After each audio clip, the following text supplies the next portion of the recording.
Welcome to Chillin' 101. We hope this video helps. In this video, I will explain how to use a gold cash voucher.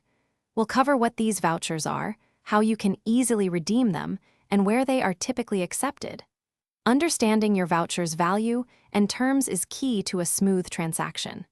We'll guide you through the process step by step, ensuring you can confidently use your gold cash voucher for its intended purpose. Redeeming your gold cash voucher is straightforward. Begin by finding the unique code or barcode printed on it. Next, head to an authorized redemption center, which could be a physical store or a designated online platform. Simply present your voucher to the staff or input the code online for verification. They will then process your redemption, allowing you to enjoy its benefits.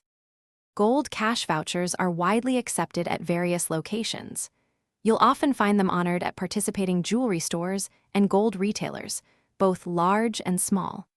Additionally, certain specialized online platforms may also accept them for purchases.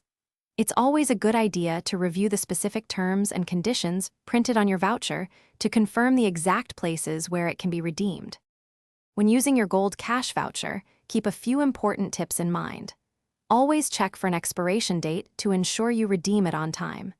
Some vouchers might have a minimum purchase requirement, so be sure to read the fine print. Finally, treat your voucher like cash. Keep it in a safe place to prevent loss or damage, ensuring you can use it when needed. Thanks for watching. Consider subscribing if we helped you.